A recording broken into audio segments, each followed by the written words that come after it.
Good evening and welcome, ladies and gentlemen, to the Miami Unlocked podcast with my very, very special co-host, Robert Montoya from Social Ubiquity. How's it going, everybody? How's it going? We have a very, very special guest tonight joining us. His name is Eric Dadou De la Falaise, and he heads the DDLF Foundation in Uganda, Africa. And we're going to get into a little bit about what he's trying to do, what progress he's already made, and what future projects he has in mind, and maybe we can collaborate on some and help him get to where he needs to go a bit faster. So let's check it out, guys. Good evening, ladies and gentlemen, and thank you for joining us this evening on the Miami Unlocked podcast. And I have a very special guest with me this evening. Robert Montoya from Social Ubiquity is going to be co-hosting with me this evening. He's a specialist in SEO, in website development, and a lot more. He's going to get a little bit into that during the show. But please welcome my very, very special guest, Mr. Eric, a.k.a. Dadou De la Falaise, who has a wonderful foundation. We're calling him, he's giving us a call all the way from West New York with a beautiful skyline in the back. Eric, how are you doing? How are you doing? I'm doing great, man. It's good to see you, man. You look happy. You look healthy. I try. Listen, I've been on my juice smoothies and I try to vary everything every day. Just keep myself healthy and give myself as much energy as possible. Yes, yeah. That's awesome. So my good friend Robert here he's from Vegas, and we met not that long ago. We talked a little bit about our aspirations and what we want to do, and one of the biggest things that I talked to him about was the ability to give back, and that is like huge, especially when you're someone who comes from a background where you really had to work hard to progress. So, and there are a lot of people out there who are less fortunate than us, as you agree, So, I brought you onto the show because I think you do a very admirable project. I think that the foundation is a very admirable cause, and I think that people need to be more aware of these kinds of organizations as opposed to those big, huge ones, which really you just become another number in this huge pond. And I want you to tell people a little about what the mission statement is with your foundation, and how did you get into that, and how the kids are doing over there, because this is something that I want to continue for many, many more years to come, because I just understand the importance of the youth, of the kids, and of people having like the bare minimum, which is food, water, shelter, love, and education. So tell me a little bit. Yeah, so the foundation is called Dadou De la Falaise. Dadou is my Afro nickname, you may say, because it's something I was given when I was a little kid from my grandparents. So it holds a special place in my heart, because when I was called Dadou is when I was cherished the most. When I was called Eric, it was when maybe I don't know, maybe I was this fancy little boy that was visiting from the city, that was just in the village for a few days, But when I was Dadou, I was every child. I was pretty much every child. I was equal to every child around me. Mm-hmm. So when I started, it started actually my teenage, when I was like 16, I started feeling this calling of like being involved, So my first internship was actually working in like a foundation that was actually using film and media to educate people about HIV Wow. That needed attention. Yeah, so it was my first, and I remember I used to go with this girl. She used to throw these dinners, annual dinners every year. And I was like, I want to come. So one day she invited me, and I just went there, and it was packed with young. She was a young woman too. At the time she was in her late 20s. Me at the time I was like 15 or 16. Mm-hmm. So I would go in, and I just loved the energy, and it allowed me to kind of see like the business side of it, but most importantly the humor, the natural side of it, which was something that bonded everybody, that made everybody equal, that related everybody. I felt related. So I was there for 2 years, and then of course I didn't know at this time. I still didn't know what the hell life. Where was this located, by the way? It was in New York City. This This is in New foundation York was City. like. But where are you from? I'm originally from Cameroon. Cameroon, Africa. Yeah, it's like a country in Central West Africa. It's a French, it's a francophone country. So my dad, my mom are both from there, and we grew up here. I have siblings here. I have siblings that were born in France. I have siblings that were born here. So I'm the one that probably the one that got to live in Cameroon and really got to get the juicy taste of Africa, you know. So I always had a call. I always felt like I had to go every summer, and my dad always made it a priority for me to constantly go every summer and visit. So all those little things kind of like nourished my purpose, I guess, in life without me even realizing that. So, and the other thing that was also special, that is still special, is that my grandmother, who's a special woman, as we know, all of us men, we cherish our grandmothers. That my grandmother was an orphan, you know. My grandmother was an orphan who was taken in by my grandfather, who was like a Medici kind of guy, a wealthy man. Yeah. Oh, wow. Who had 4 wives. Interesting. But 4 wives. 4 wives. So she was the 5th or what? He was like a knockoff Medici. Oh. So he would so he had a he went to marry 4 wives, and my grandmother happened to be the 2nd wife, but she came into the family as an orphan because she was a woman born from a German father who had lost her dad. You know, her dad kind of like rejected her because I guess the mother died. He didn't care for, you know, having, right, I guess, a biracial child. Right. You know, those days, whatever. It's typical, yeah, of course. Yeah, typical. So one day they were announced on the radio. Somebody was like, hey, there's a woman here by the name of Julian Yomba. You know, she has nobody. Can somebody come and claim her? Back then, this was like 40s in the 40s or 30s, whatever. And so my grandfather had a brother who was like he depended on him because my grandfather was a businessman. He was a very successful businessman, and because he believed also in caring for his community. He was somebody who's, I believe, in emerging the people around him as well as growing, opening businesses and giving jobs and things like that. So wow. His older brother heard of this announcement on the radio and took my grandmother in and brought her in. But he had a different purpose. His purpose was to wait until my grandmother turned into of age, and then marry her so that she can because his wife couldn't have children. Okay. And the story goes deep. It's like a whole soap opera. It sounds deep. It sounds like generational too. Generational too. So, but my grandmother, I remember when my grandfather died. It's so funny when you're a child, you don't remember. But when she gave her speech, and I think my grandfather died. I think it was in 1992. I was born in 86. So 1992, I was about. You're 6 years old. Six. Yeah, and I remember the speech she gave, and the speech, her intro was when she stood to give after every other wife, you know, when my grandfather passed away. She said, you know, all y'all remember me here as a child. I came in here as a child. The man who made her into a woman was this man laying here. So he's more than a husband to me. He was also my father, you know, because my grandfather took her in. So. Wow. Powerful words, you know what I mean? Yes, there's also like, oh my God, well, how, why, you know? So those are pretty much the things that inspired me to really. And on top of that, my grandfather, he adopted my mother and took her in with her brother, because she had a brother, who I believe I was like, I believe I'm him. I never met him. By the time I was born, he was dead. But I believe that I'm like a reincarnation. Yeah, because they say that he was very protective of my grandmother. He was a fair man. He believed in kindness, unity, and he would beat anybody who would come for his sister. You know what I mean? So that's like kind of me. Like I stand for people, the less fortunate, and I defend, I protect them, even when I'm always like justice. You know, everybody deserves justice, regardless of their social class. Period. That's always been my, that. Yeah. That's yeah. My way of life. Sounds like the man's man. Yeah, so so the foundation is pretty much that. So it all represents all those elements that made me into a better person, made me into a better human being, and I just felt like I needed to express that, and I wanted to, through doing that, I wanted to represent the people that do so much good to the world, but they're not always spoken of. You know what I mean? Because sometimes we focus on the ones that have made it.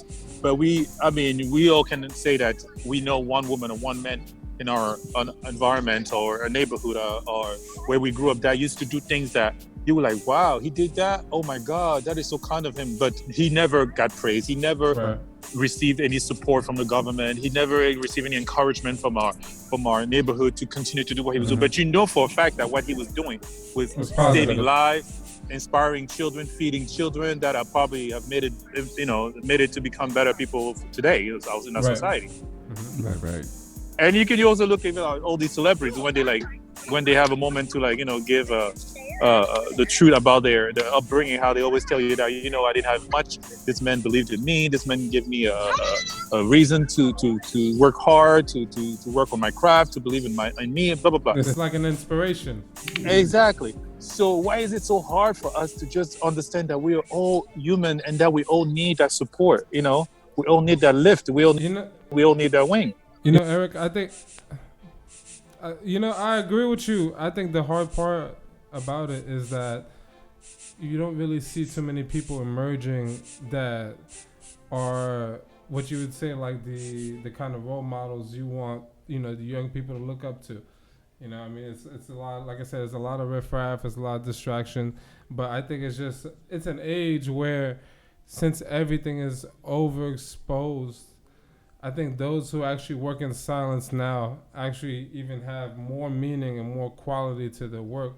And I think that if you just, you just show your face out there and you let people know what you're doing, it doesn't have to be marketed like American Red Cross, which plays commercials every week, but someone that's letting people, hey, this is what I do. This is my goal. I'm doing something to give someone a better future aside from myself. And either you believe in it or not, it's fine. But I'm letting you know this is what I do, and that's what I think. Like this is an example of, and it's admirable, and it's unfortunate that those people don't get praised, but I think there's also a deeper reason as to why,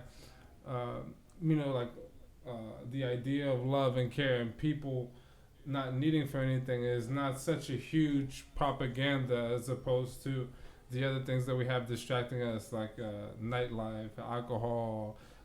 We have social habits that we know are not healthy, but we engage in them constantly, and it's a deep hole, But nevertheless, you're trying to make a difference, and Yeah. I want to know, how are the kids doing over there? Like, tell us about the school. Tell us about the progress. How are they doing now? Oh man, those kids, they're just amazing, man. But I have to tell you, it's like when I got into this thing, I went with my heart, first because it happened to me as like it was like a spiritual calling, Right. To this day I still get judged why I started doing it in Uganda, because why you leave all the way francophone side of Africa, you go all the way to the anglophone, and I'm like, listen, when in charity there's no where you're going, you just do and you go, you know what I mean? There's no because I know this one, because your heart leads you to the places where your love and your kindness is needed. That's how I feel with charity, because it's a human thing. It's not a you're my brother or because I know you. You know what I mean? When you do good, you just do good. Period. Right. You just got to be a good person. Yeah, the kids are great, and I'll tell you, I have the best team because I learned that it takes a village. Sometimes we say that, but we don't understand that phrase. It really takes a village, because for me over here, I do the best I can. Whether it's financially, whether it's just like support and encouraging them to do, but they also have to have a goodwill to follow up, to do the little steps that needs to be, so that our efforts together combined can really make a progress. And I have to tell you that the kids you can just see the kids in that smile. They send me letters every day. Papa, it's so funny. Like I'm like, they call me Papa La Falaise. I'm like, oh God. Yeah, of course. Yeah, all their dads. Yeah, it's like, but they're great. And one thing that marked me when I went there 2 years ago was just like how I saw they struggle, but most importantly, the part where they can do better, they did, and then the part where they needed help, I was able to jump in. You know what I mean? Whatever the kids are well taken care of. They teach the kids to like you also have a responsibility of this one here. So every child knows that if I shower today, I was to make sure that my colleague showers too. When we go on a school trip, I have to hold his hand, so make sure that he doesn't disappear. Like all those little things that allows them to prosper together. But most importantly, also allows them to heal together. Because a lot of them, as they come from like broken chapters and things like that. So through this, Is it a foster home or no?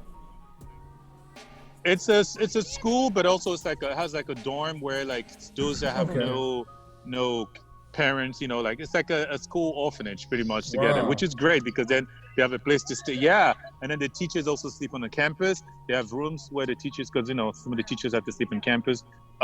So when we added more, the idea was to add more classroom because before when I went there, they were all squeezed in small classes. Sometimes they had to put a curtain in the one classroom just to split into two, which shows that.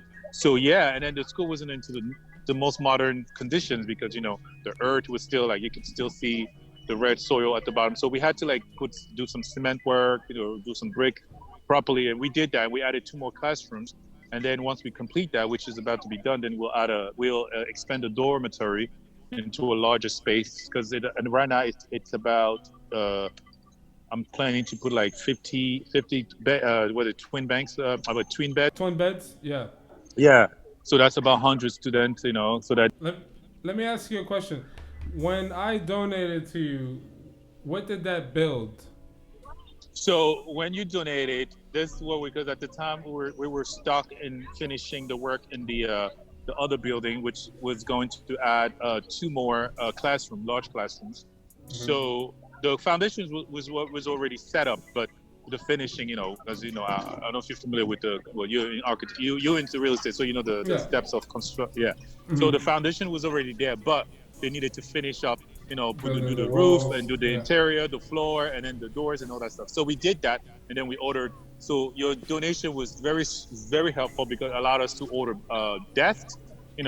We ordered some desks. We finished up the floor, we did the windows, we did the walls, we did the roof, and things like that. So I think what's left now is probably just have to do doors and then finish up the outside, just do the walls and the exterior walls and things like that. And then that will be ready to be used, right? I guess I'm sure they're already using it by now, but at least it will be up to date, you know what I mean? Right. And the other thing that is the next huge step, which I praise God that we reached that, is we have to, because water is always an issue, as you know. A lot of these countries, what people don't understand, sometimes people ask me, why is so many poverty in Africa, in these countries? It's not that there's so much poverty in Africa. There are a few countries, most of them in the east, west, central, because of, as you know, dictatorship. A lot of time has to do with religion because one party is a Muslim and one party is Christian, and you're dealing with it's like a religious war. Yeah. So what happens is sometimes some of those people, because of religious war, are forced to leave their home. And when you're forced to leave your home, what happens to you and your children? You become homeless. Right. That is sad. That is mad. Famine and starvation. So it's not hard to understand how a man can fall from the tree. You know what I mean? So a lot of those kids that you see there, they come from like near neighborhood countries that were either affected by war, civil war, and things like that. So a lot of those kids, some of those countries they can't kick those kids out. You just take them in, because it is what it is. At the end of the day, they're still African children, whether they're a different nationality. But so the next big thing that we are planning to do for the school, which also I want to, because like I said, my thing is I want to help people that are already doing a little work to allow them to do even more greater work. Is we want to add a water tank, build a large water tank. Because on the roof?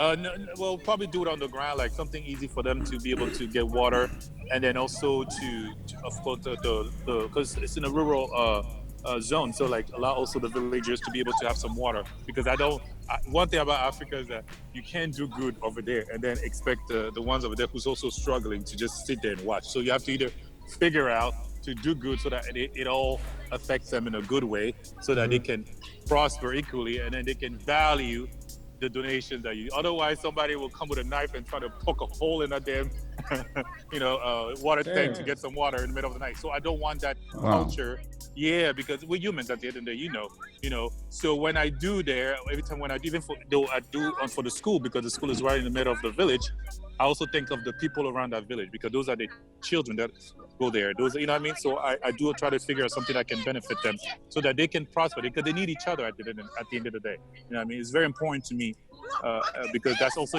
helping them emerge. Like become a better community, and do better things for their community, grow into, like, a society, like a better. Le projet pour l'eau, ça va coûter combien? Right now I'm still talking with the contractor. He had told me it was around. One contractor, you never just follow one contractor. And I learned so much from this, because you have to Right. two or three. So the first one, just in case one of them might be shady.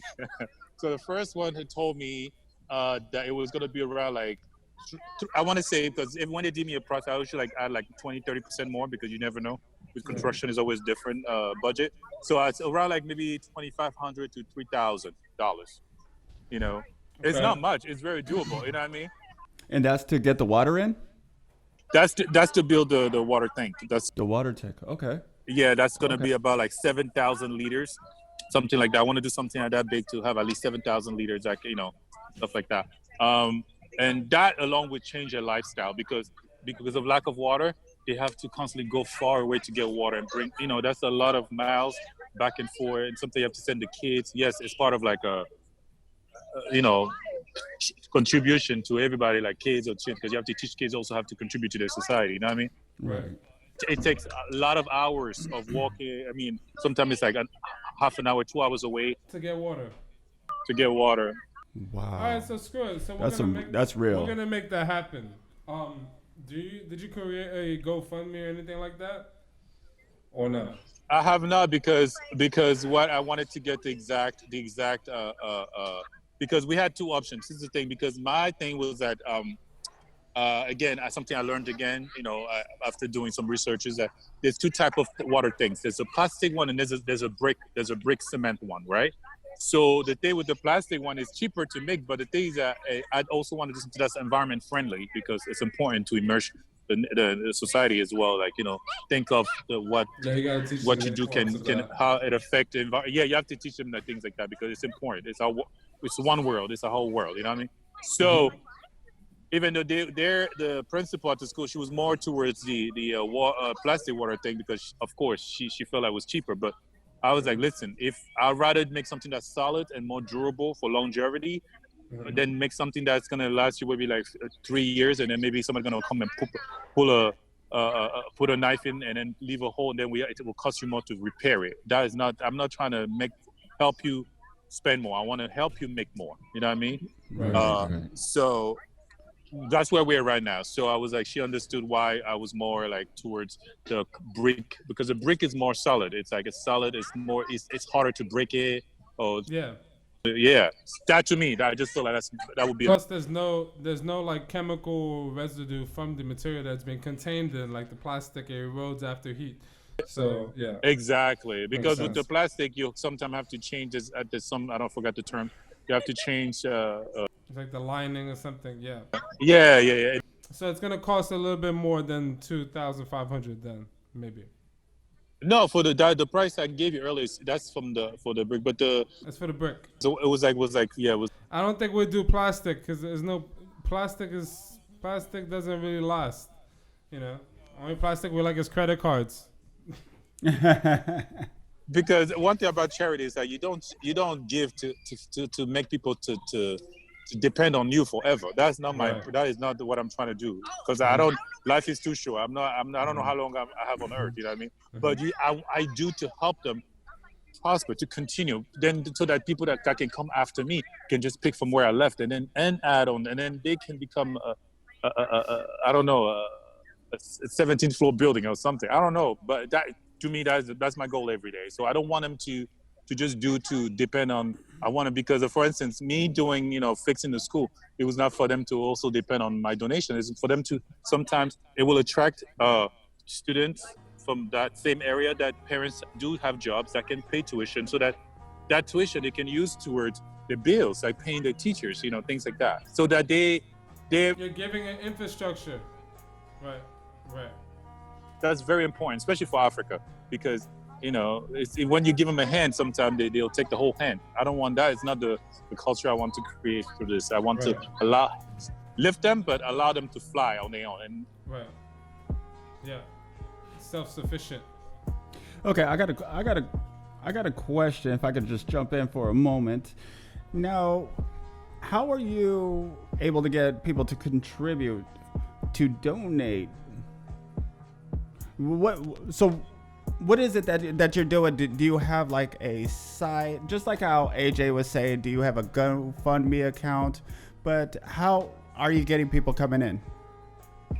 Okay, so because this was my first project, when I spoke to Albert, I wanted to focus more on building, learning myself, because it's very important for me to learn how to run this thing and how to be productive. How to be how to manage the funds properly. Because all that stuff you have to take. Some people don't have the skills of all those areas. So it was a huge learning project for me, because I learned how to manage funds. I learned how to keep up, how to keep track of everything, every steps that was intended. Also, I learned how to make things, to make sure that things do happen when they're supposed to happen. You know what I mean? Right. So it was a learning process. Now that I've kind of understand how it works, because I've done charity work before, but I never did charity work for where I'm like over here and then doing over there and then traveling over there. It's a whole different challenge. So what I was before was I have friends. I have a lot my personal good friends who I reached out to. When I had a project, I would reach out to them. I would be like, hey, listen, this is how much I need. I would like for you to if you can help out whatever you can, and let's do that. So that's how I was able to raise money and be able to do for the school to this point, all that stuff like that. But as we grow, as we come up, because you understand that you have to know that people like to see results. You know what I mean? It's easy to say I'm doing a project in Africa, or I'm doing this, but people are so hurt by, for instance, look at how we are questioning Bill Gates Foundation, one of the most successful. I think it's worth $50 billion.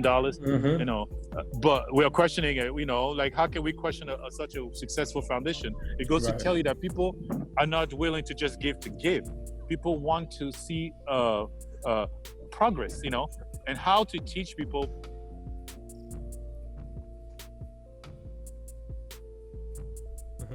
Yeah. I think it just froze up for a second. How to teach people to stay loyal and be giving, by allow them to be part of the progress. So by me making it more human, it's my way to change international giving. By inspiring them to just don't give your money, but also be aware of what's happening with your money. You know what I mean? And find ways. Maybe you can contribute more than just giving your money. Time, presence. I'm creating a culture to this, that culture that will be genuine and honest, where people somebody's not just gonna give me their money. It won't be like dirty money, whatever, but they'll give me money. Also, they'll give me their money with their blessing. So that's also important to me, because through all this I'm doing, there's also a spiritual side of it. You know what I mean? That we have to understand that all those things do matter. So I want a community, people that are part of this culture, that believed in this, not just give because they want to look good or feel better about themselves, but I want them to understand the importance of giving back. And that, so yes, I have a little group of friends have been very supportive. That people that know me, they know my heart, like Albert sitting right there. That if I can call him anytime and just say, listen, I need your help. And sometimes it's like, no, I don't have, and I understand. You may get a no today, but you may get a yes tomorrow, because there's been many cases. So that's how I've been able to accomplish those few projects so far. I did create some funds when I was ready, and then people donated, and then I was able to collect the funds, and then pay the workers and do things like that. Etc. But they use dollars over there, or what do they use? It's Uganda, so they have their Ugandan. I forgot what it's called again. Is the currency high in terms of do you get a lot of money for $1? Like the exchange rate? Yeah, the exchange rate is high because it's so, which is also another thing, because compared to West Africa or Central Africa, the life cost is much cheaper. You can do so much with the dollar. What I was able to do in Uganda, in Cameroon, it would have cost me like at least 10 times more. Ooh, wow. Yeah. So I know sometimes people that are like watching on Facebook, or even family members, cousins, they're like, "Wow, you must be rich. Damn, who's giving you all this money?" I don't need to give them the detail, because that's not what matters to me, Right. because they're estimating the work I'm doing there, and then they calculate. They think, "Oh, wow, you spending that much money over there? You need to come do that over here. I want to be in charge." I'm like, "No, listen, here you go. This is the corruption right here. There you Right.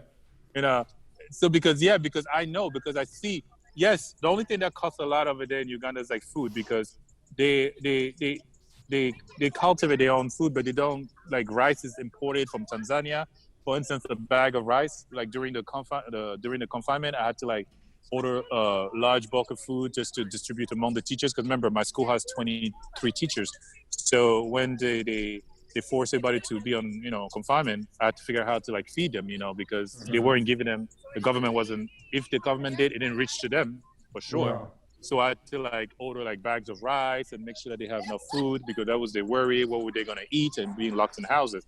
So I had to dig in. During Corona. Yeah, dear Corona. So they were very happy. Thank God, to this day, nobody starved. They all had food. They were very happy. I'm grateful for that. Which was another thing too.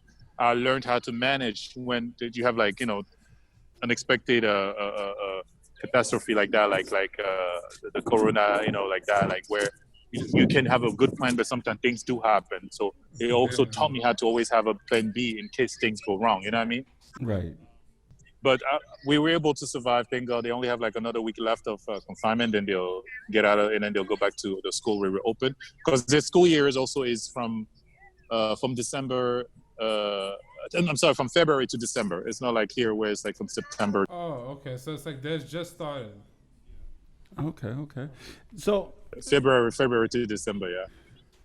So there was something that I want to jump in on, and I listened to the whole thing that is as the tangible items, as for building the water well and calling out to everybody, getting the tangible items as for like the money. But let me get into the intangible stuff, which is digital. And this is where my expertise, because I actually help you create these funds and create this broader reach of a voice worldwide.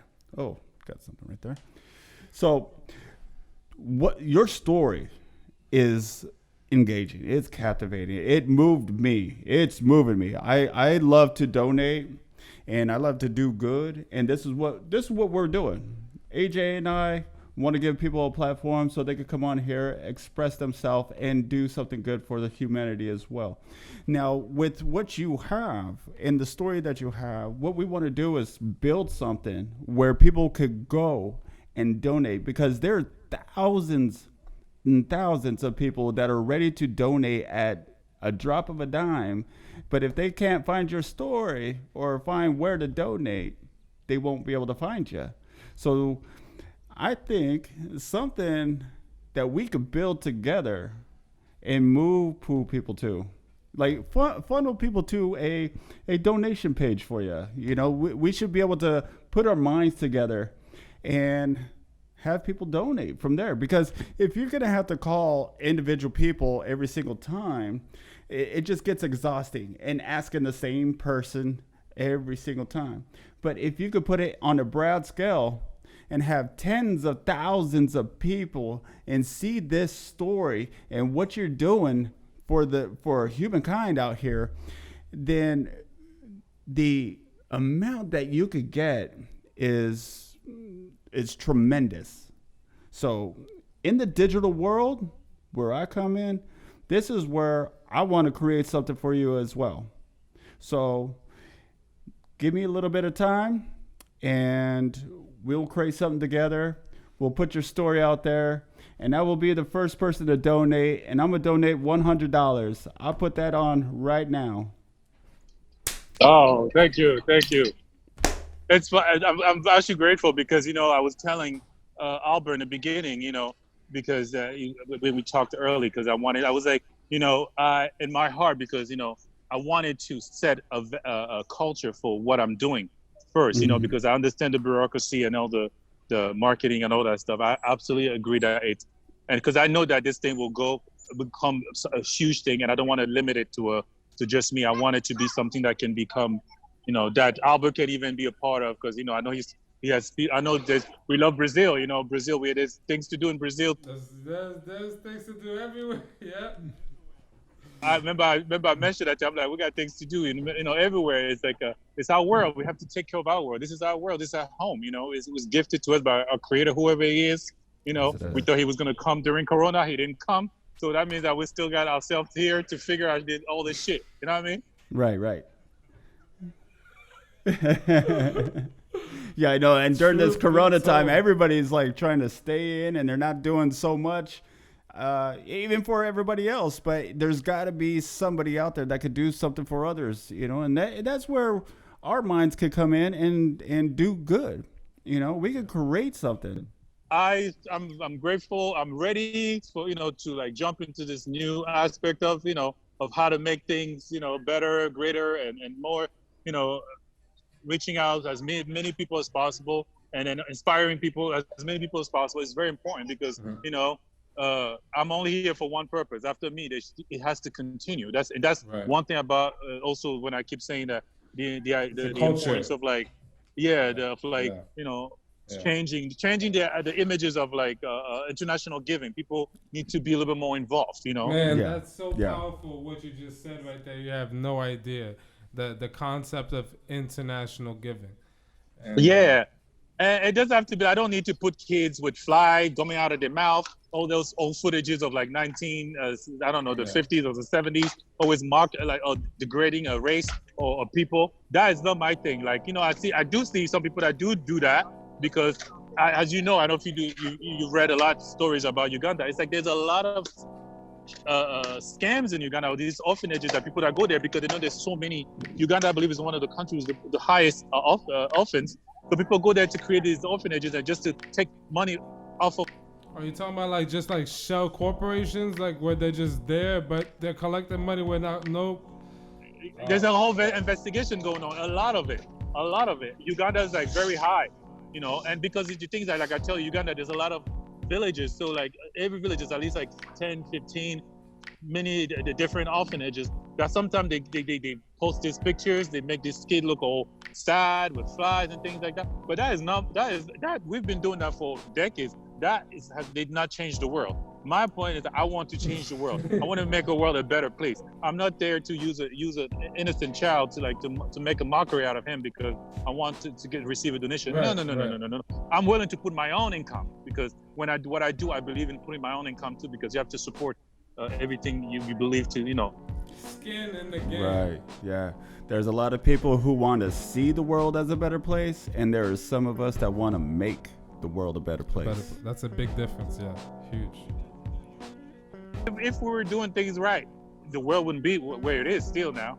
It would have been much better. You know what I mean? Right. I mean, look at even with this Corona. Look how people they cannot believe how our government is treating us. But this is the same government that's part of the the OMS organization that's giving 596 million per year to globe to undeveloped countries and things like that. I'm like, you can't treat your own people like this, but then be the one to give 596 million a year to poor countries. Then there's something wrong there. Yeah, but how are they giving that much money to these people and those people still in need? Yeah, right. So how about we start caring? Let's start caring so that every dollar we give can actually make the difference that needs to be made in the world that we live in together. And I don't think people understood when you started doing this, and then you told me about it, and I participated for the first time, and then you sent me the pictures of progress and videos of the kids and stuff. It's just a different, it's like a different effect. It's like when you're growing up and you're a kid, you want all these toys, you want all these things, and then as you get older, you realize that it's not about the things, it's about the process of how you attained it.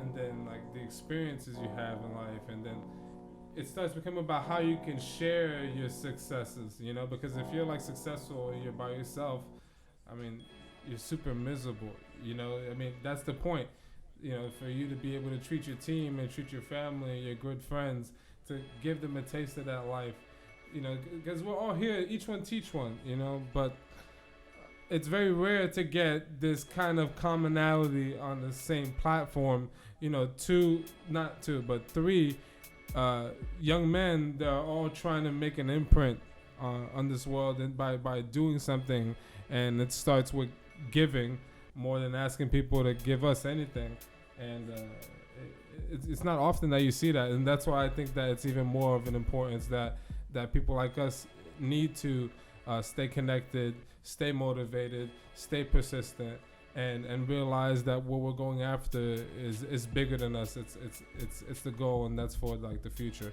So, you know, I think Dadou's a huge organization, man, and I hope that it grows to a huge scale. And you know, yeah, it will though.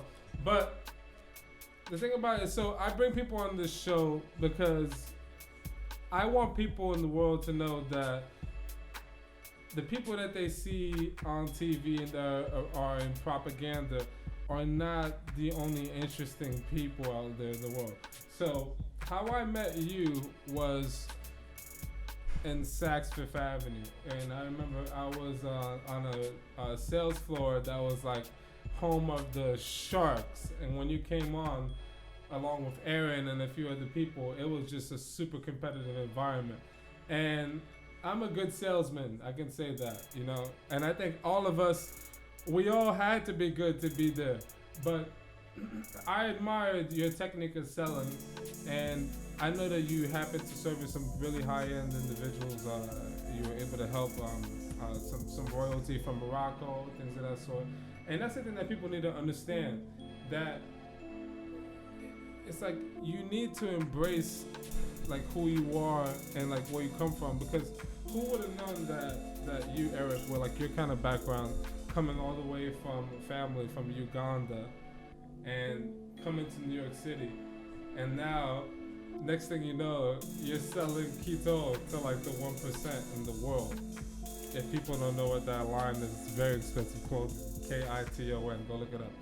But yeah, and we're both there, and you know, I'm in the driver's seat of my life. So as a salesman, in my head, I'm already like, I can already see what I've done, how I judge it, and just seeing you sell to people sometimes. And it wasn't really about the clothes, but when you had like those $20,000 sales, and then we had even larger ones than that. Just explain to me what, so that people can understand that there's a philosophy to attracting abundance, and that I think that people 9 out of 10 go about it the wrong way to attain it, which is why they find themselves empty, null, and void at the end of that journey. So talk to me about that. So my thing was because one thing about me, I was fortunate that I traveled a lot. My parents, my dad was a UN dignitary, so but very humble. Like he always forced me. Like I said, he used to send me to Africa every summer, send me to the village, you know, to like see my grandparents and really hang out with the regular kid, so that I can maintain a humble life, you know, humble virtues, pretty much. So to me, because you just absorb as a child, I was just absorbing. So when I came to this world of retail, luxury retailing in the haute gamme or whatever, it was, and I saw the people that was shopping, that all these people, elite people that have so much money to spend. Some of them, they were just buying because they were told this is Zegna, because it's made in Italy, but they didn't know what they were buying, because I was educated enough to know that sometimes Zegna can bullshit your ass and sell you a suit that was made in China. You know what I mean? And I knew the bullshit of the bullshit. So to me, so I was like, oh, these are people. So to keep myself human and maintain my humor, I used to create this visual of create a fabulous movie. So Yeah, you probably just walked into a dead spot or something over there. It's okay. It's okay. But yeah, man, this guy surfaced some, you know, along my side, like we all did, but this guy was a good salesman too. You know what? It's so amazing that all the people that you meet, all the good people that you meet, is through your work. I mean, you got so much compassion for everybody that great people just gravitate towards you. I mean, it's amazing. You got that within you. But the thing is, it's like the way we met. Like, I never been to an open house ever in my life. And it was raining that day. It was probably like our second month being in Miami. I just happened to tell my wife, look, there's somebody putting an open house sign. Let's just go see. It's just like something told me, hey, let's turn around. So I go and meet you. You brought out the umbrella for the wife and my child. And it was like, this guy is real. This guy's real. And I think everybody has that same sense with you. I hope so, man. That's awesome to hear that Yeah. from you. I'm glad that I'm doing it right. I just think about, it's like you have there is the art of the sale going on, but there's something bigger than that, which is just like making that mutual connection that we're both like human. We both have our own needs. We both have our own wants. We both know that we're different, but we also know that we share a lot of similarities. Right. And I think that when you just speak to people and interact with them on a very like transparent and very just genuine, cool level, like in the beginning when you get into I think when you get into sales or anything, like in the beginning, it's like you're anxious, saying like, hey, how you doing? How can I help you? You want something? Yeah, hey, and then that's when you realize over time that the experts, the best salesmen, they're the guys that move slow. They speak slow. Right. They observe a lot. Right. And then like it's a very finesse technique, which this guy was very much like that. Mm-hmm. When you can get to that point where that person's there to shop, but now that person's interested in getting to know who you are. So in that moment, while you're letting them get to know who you are, you're putting the clothes on their back as well. Right. So it's an art, and that's why people say they hate salesmen, but they love this guy. Right. Well, hey, welcome back. Yeah. So, so my, because I have a very, I would say a very juicy mind. So it was like, I used to create. So then when I have this customer, like from, this black AMX car come in, like, buy this shirt. And I realized that these people that are pretending to live this life, they're not even cultivated enough to understand what they're buying. Because the print, the Medina, everything on the shirt, you have no idea what it means. Like the symbols, you have no idea.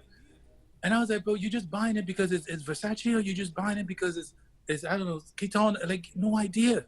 So I was like, let me educate these people. Let me create my own culture of these people. So like, what Albert is talking about, I had this, it was very different style of. Very, very good style.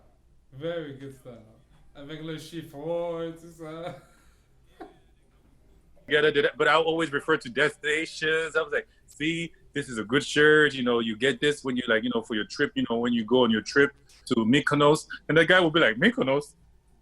Why would I be going to Mykonos? I'm like, that's because that's this shirt is inspired by Mykonos. Right. He's like, I'll go there anyway. I have enough money. I could go there. Yeah. Yeah, because he doesn't know that even designers, they travel to get inspiration. You know what I mean? Like even when you think of like people like the Medici family, like you see that they were inspired because they were a wealthy family that was exposed to all these incredible cultures around them, whether it was art, painting, you name it, fashion, and they loved it so much that they made it available to their to the people of Florence back then, so that the people. That's why it was such a. They used to refer to the city of Florence like the people with the fevered mind, because they said that fevered mind mean that they weren't real, like they had these imaginations that weren't real. But that was not because they weren't real, because they had these exquisite taste about art, life, just everything. That's what the Medici was such a big pioneer of in La, like the culture of like Italian lifestyle. period. You know. Mm-hmm. So that was also my thing too. Like it was just just A little history 101 there. customer was done with me, he felt like it was not just he spent his money, but he had a whole experience. He was cultivated. He left there like feeling like he learned something, you know. Mm-hmm. And that was always me. And then it gave me a chance to like really like just like leave an a print on every person that I came across, and for them to come back and see the difference between me and Albert. Right.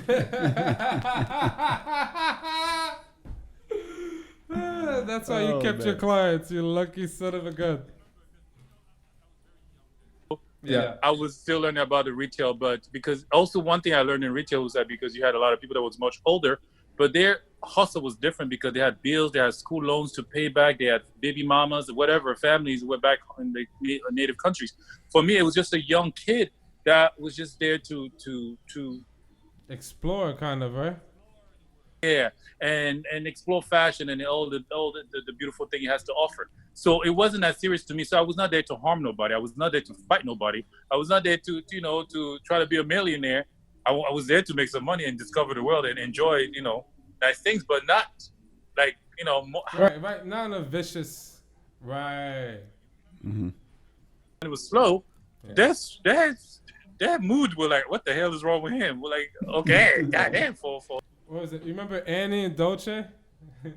Now I understand better because I know that they were different places in their lives. Yeah, and a lot of time they were hitting on us as young people because we were making maybe the same money as them, right? But we didn't have as many responsibilities like they do. You know what I mean? Yeah. Yeah. So it was it was fun. And there were times when I saw you were because I knew Albert was stressed out sometimes. And like my thing was also because that's just my personality. When I saw a coworker that I felt like he was having a hard day, yeah. I always, instead of kind of like showing off that I had a better day or whatever, I always turn into a comic day, like a comic moment where it would make you smile. Albert will walk by, he'd be stressful, like, where are these damn customers? Damn, I gotta make some money. I haven't opened today all day. And then I'll say something really silly that will make you laugh. Yeah, and then you laugh. You'll feel better for It'll a minute. Be me and Ada at the cash wrap. I'll be like, look at this guy. Exactly. Like when Ada was stressed the fuck out, he was like, yo, I'm like, Ada, come give me a juicy hug. You need this juicy hug. Come here. But the great. And then he would get like, and then he wouldn't want to give me a hug, but I was like, Ada, you better come and get this. You better come and get this. And then he'll give me a hug, but you better squeeze me like you never touched a black beautiful man before. He was laughing. Those jokes were like crazy for days. Man, those were good times, man. They were great times. They were. But you're still in that world. You're still doing it. I'm quarantining, so no, I'm not in that world. right now. Right now, yeah. But who knows? I don't know. Like, we'll see. Like things may be different after this. After we reopen the city, but whatever happens, whatever, Yeah, it's gonna have to be okay. Yeah, it was good because also remember funny things I was just thinking of, like my dad was pushing me because after when I started college, he was like, oh, I remember he took me. I had an interview at the UN. Oh.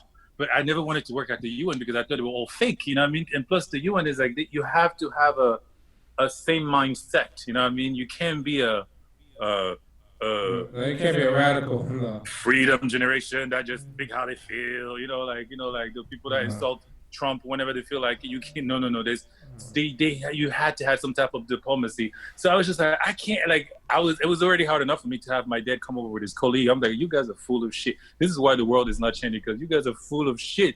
You talk about his leader, it doesn't do shit for the country, but when he's here, you're kissing his ass. What's the point of all this? What could you just tell him that, yo, you need to? So It was not an environment for me. You know what I mean? I was like, I can't be that fake, but I was just like, I wonder if I would have truly went and got that job at the UN. They probably would have shipped me to some country to shut me up. Yeah, you would have been over there still right now. No, they would have shipped me to some countries outside. Like, you going to Ethiopia or something. You can't be in here. You talk too much. But, I think it's good to be like that, Eric. At the end of the day, I think that sometimes like staying stubborn about your values is a really good thing, and I think that I think honestly, I think sometimes in solitude, man, you find a lot more strength than being surrounded by a bunch of people who share a diluted connection of energy with you. You know, so you know, at the end of the day, man, I know that everything is gonna be okay. It's obviously not going to be exactly how we want it to be because this didn't even take place the way we thought it was going to. But we're smart individuals, and we have positive minds. We have causes to our lives that are bigger than us, and I think that they're very impactful. And all those kids, like one thing, like all those kids when they go to sleep, they probably include you in their prayers. They do. Oh, You they know? have those cutest prayers. I'm like, if there's a God, I'm sure he has to listen to these kids because, for like, remember, I don't know, some of the footage when I went there, we were taking a trip to because To the movies. yeah, when I took them to the movies because they've never been to the movies, right? And they were they've never even been out of their town. Some of them because it costs so much money to leave their village to go to the capital. Mm-hmm. And I was like, and I'm like things like that. For instance, you are a citizen of this nation, Uganda, and you don't even know your capital, like but then the tourists over there enjoying every minute of it. I'm like, we're going, and we're going to the mall, we're going to the movies, okay, and we're going to see. All the kids came outside and they danced for you, all right? Because I'm gonna put that on my story to be like an association. Yeah, that's the best video ever. I cried. I dropped some tears. That's a dope video. I wish I had 80 kids dancing for me. Instead, I got 2 kids dancing on me. It was the thing is that honest truth. It's like when I went there, that whole it looked like it was a production, but I don't even know who these people were filming. I don't know them. I just saw a bunch of people running around me like it was like a whole like the Kennedy affair or something. Because I guess what happened was that now I know what happened was that one of the guy who was one of the few kids at the school, one of their caregiver was this guy that was into doing like this dance competition. So he was like he was trying to make like a little job on the side by maybe taking photos of me and things like that. But he turned into like this magical moment because I was like, who are these people running around with cameras? Like, what is this? Like, who are these people? Whose payroll are these people on? Like, I'm not paying these people. But they were capturing this moment because even for them, I remember when we were going to the movies that day, the villagers were telling me, wow, we've never witnessed this. And I always remember this because this old lady, she said to me, we've never witnessed this. We've never had a moment like this to see our children having this magical moment of where they like treated like gold. It's so, to us, it's so, even for us, it's magical because we've never witnessed this. You know what I mean? For you to do this, thank you so much. Those are words they were telling me in the street, like just random old people, just being grateful to see the kids so happy. It was almost like I was taking them to America or something. I don't know. It was so crazy. It was so crazy. I was just like, even for me, I didn't understand the extent, like how what I was doing. They appreciate because they appreciate what you do. That's what it is. They appreciate what you do. To you, it's a little. To them, it's the world. Man, when they went to the movie and when we saw the movies, and then they thought I was the lead character. Well, they thought I was Black Panther because when he got killed, they're like, "Oh, Mr. Falaise, you got killed." They thought you were T'Challa. They thought I was what's his name? No, they thought I was what do you call him? I don't know. You know me, I'm bad with celebrities' names. Okay. The bad guy. Okay. Michael B. Jordan. Yeah, they're like, "Oh, Mr. Falaise, you don't kill Mr. Falaise." Oh no. Tell him, don't worry, I'll come back in the next movie. Coming back. They're like, okay.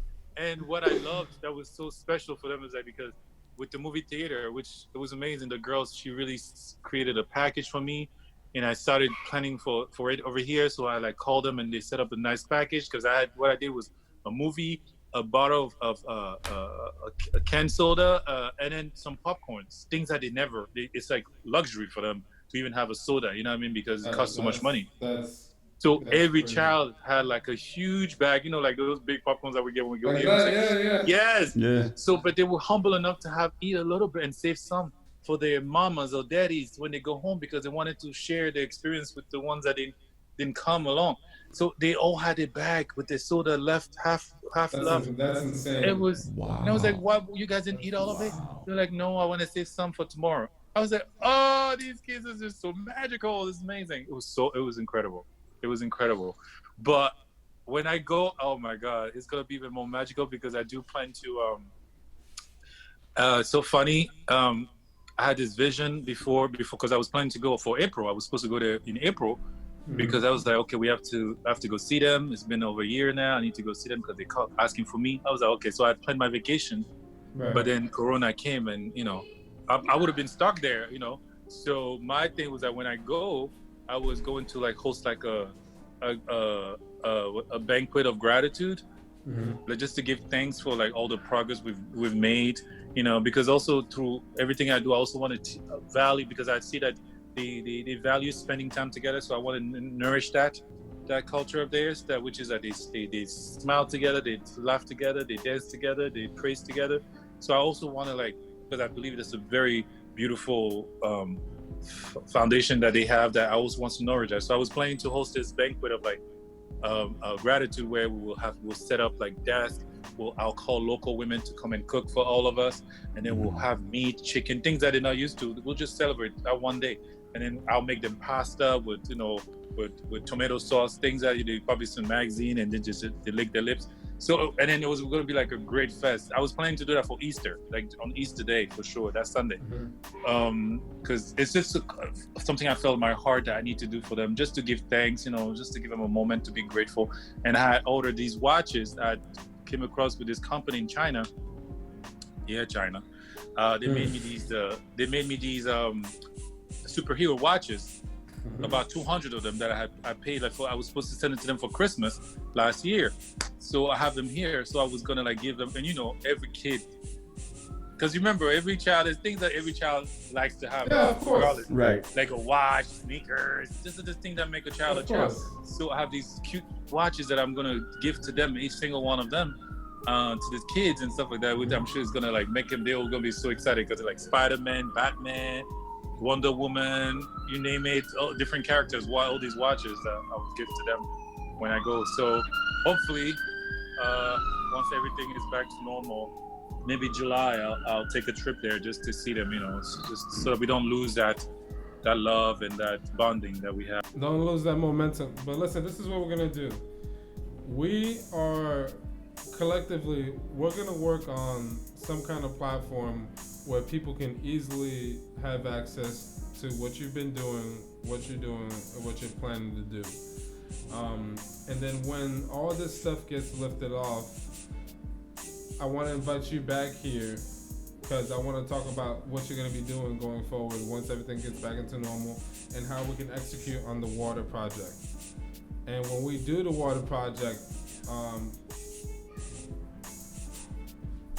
we're gonna do it in the way where we're gonna put an imprint over there, so everybody that walks by that water tower is gonna know what kind of effort it took to make that happen.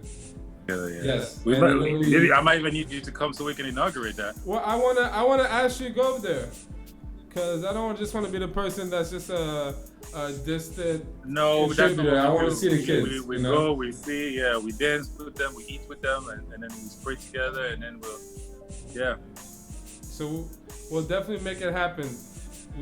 Where can people find you, Eric, if they want to look for your foundation or your Instagram? Where can people find you if they want to look into your cause a little bit more?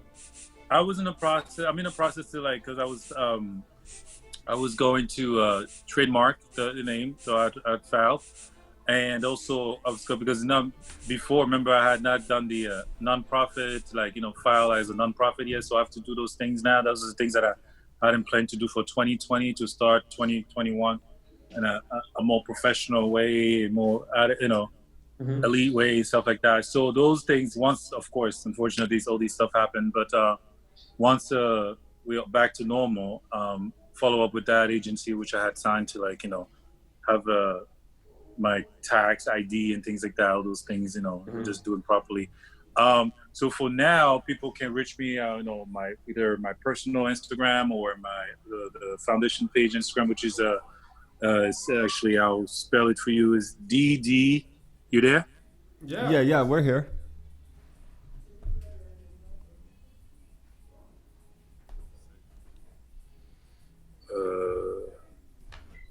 Okay, so the Instagram page of the foundation is spelled DDLFOUNDATION. So it's DDLF Foundation.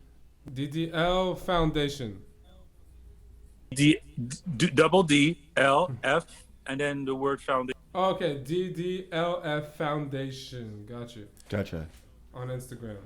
De la Falaise Foundation. Yeah. There Yeah. you So, and then people sometimes they ask me like, what does Dadou De la Falaise Foundation mean? It means Dadou from a small town. That's pretty much what it means. Because I feel like, oh, the person I am today is because I was nourished by a small town. You know, everywhere I went, people gave love to me. They give me a purpose. They give me a reason to be a better man, to be a better kid, to love, to share. You know, so that's what it means to me. Dadou De la Falaise Foundation. You know.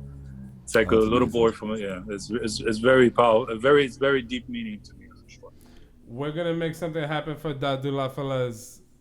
Robert Montoya with Social Ubiquity, and me, Albert Tapitre, with Miami Unlocked podcast, and we're gonna make sure that we get that done for you. And we're gonna change the world. We're gonna continue to change the world. One act at a time. Maybe not me and you. Maybe that's not our generation, but I know that they refer to the new generation as the microwave generation. They like to do things fast and get results fast. Yeah, no, I don't care about that. Hey, it's got to start somewhere. The microwave generation, but we're not a microwave generation. We gotta teach this microwave generation to like put the put the pot on the stove. Put the pot on the stove. That minute. It may not be cooked well. You might do it again tomorrow. Yeah. Yeah. But you get it there. Yeah, you know, we gotta teach you. We have to be a good example for this microwave generation because they don't have patience. They don't have what you and I have that maybe we may have inherited from our parents because we still have that a little bit, but we dare too.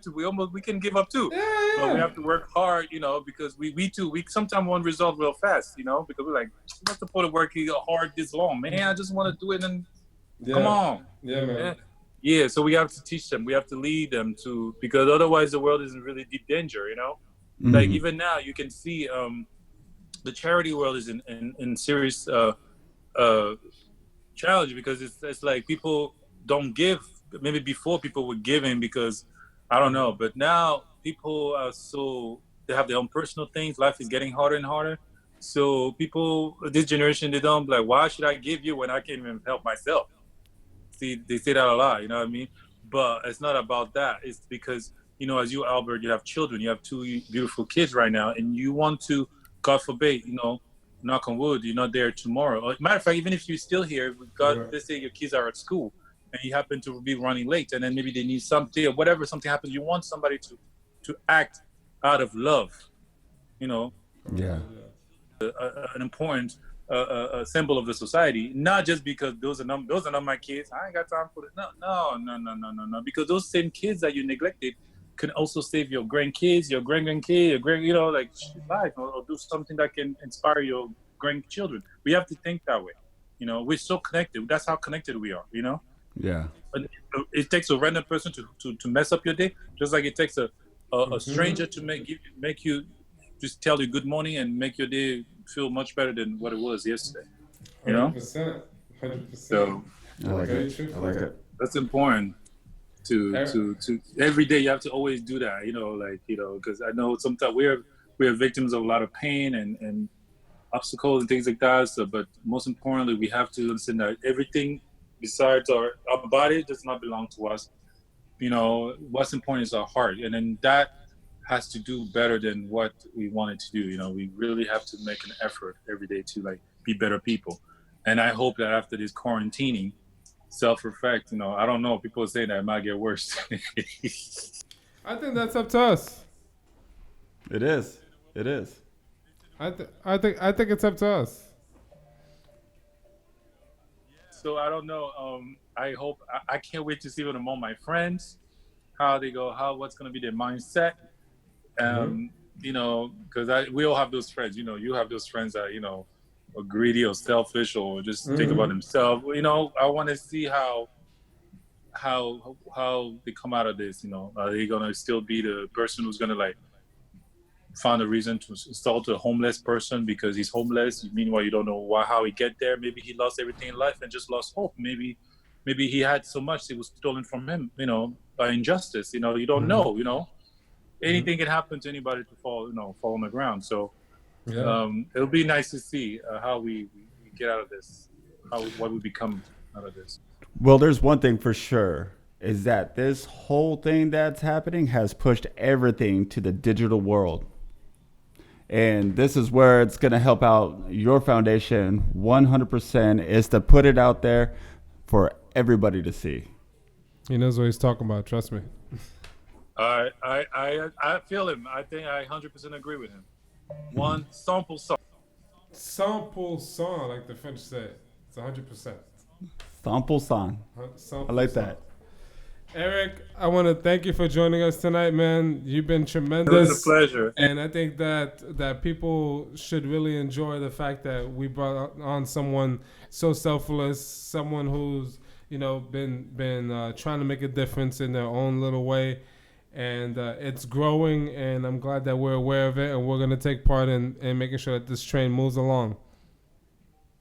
Absolutely, and I want to tell my viewers, there's nothing better than being discovered when you're becoming, because every step matters. You know what I mean?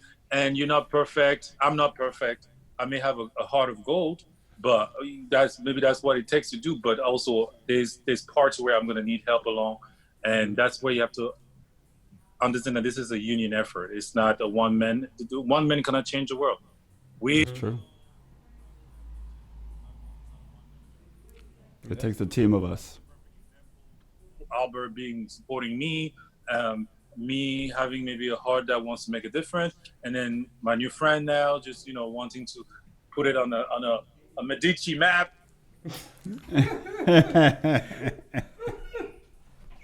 10 wives. You know what I mean? Like 5 wives. Yeah. You. But this is what life is about, Eric. That's the thing. I don't have time to make worthless friendships and connections, if that makes sense. Like, the reason why you are on this channel with this gentleman here is because all three of us share a huge commonality in terms of what propels us forward. You understand? Like, what propels me forward is not the same thing as a hustler. Although we're both trying to get it, but we're both going about it on two different energetic wavelengths, So how we enjoy the fruits of our labor are gonna be very, very different. We, people like us, will be at peace, sitting down on a mangusta, sipping Mai Tais, passing Santorini. Meanwhile, someone has to hide in the basement of a brownstone, while Joey Fatone is counting the dollars, I mean, like I said, it's all about what we're trying to do. It's positive, and it's bigger than ourselves, and it's going to have a huge effect on the world around us. And I think that people around us can also, with the little bit that they have, they can also try to start making a difference in their own areas or in areas that they think would need it most, So, huge message. Huge message. Huge. Yeah, absolutely. It's definitely, I'm looking forward to, I've learned before, once I used to walk Times Square, and I used to bump into the psychic. She always used to call me for a reading. I'm like, nah, I'm not into that stuff. I don't want you to tell me nothing, because then you're going to open a door. I ain't ready to open some few doors because I can't close them. And she's like, come here. So one day, I was okay, I went and sat down with her. And then she's like, you're going to live a long life. I was like, okay, who are you to tell me so? And she's like, no, you are, but your problem is that you don't trust God. And I was like, oh. So now it's funny, like in the last 2 years, this happened to me when I was like maybe 17 years old. And I met another one like a few years back, like 4 years ago. He told me the same thing. And another psychic, some Indian guy, was like, hey, your problem is that you don't trust God. You have to trust God. So I was like, you know what? This is funny. This lady once told me this, and now you tell me this. So my effort even during these quarantines, like I'm learning how to trust, because I know that what I'm doing is kind, but I have to learn to trust that above all this, there's a spirit, there's an energy that can take it to, you know, even a more grand. The energy is right here. Trust in God, because you know how God works. You know, He works in mysterious ways. You know. Yes, he does. Yes, he does. Amen. This is a great example of that. You know, like Albert I haven't seen you in like how many years, I don't know. Years. But I always check up on you once in a while with a joke or whatever. And here we are today. And then that is a testimony of how sometimes God works, you know. And then now I can say, oh my God, who would have thought, like, 10 years, 15 years ago, that Albert would go, like, you know, sponsor me on this project in Uganda. Yeah, man.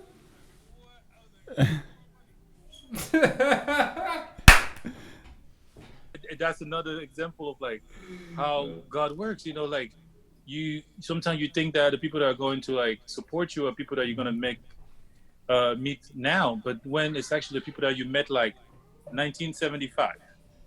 You know what I mean? And that's why, like, even those, but you have to look at life. Like, you have to observe life in details to catch those moments, because sometimes you miss moments like that, and those are life lessons. Like that. Yeah.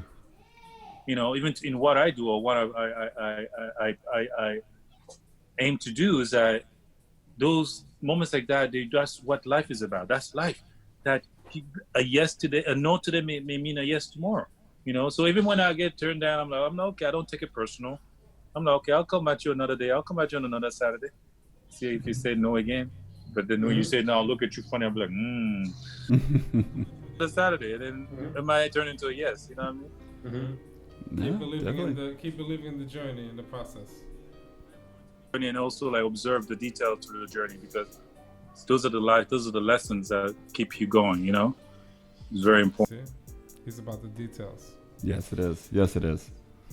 Eric, I want you to enjoy your evening. Thank you for joining us on Miami Unlocked podcast. We'll be catching up with you soon within the next month to see what Dadou De la Falaise Foundation is going to be up to.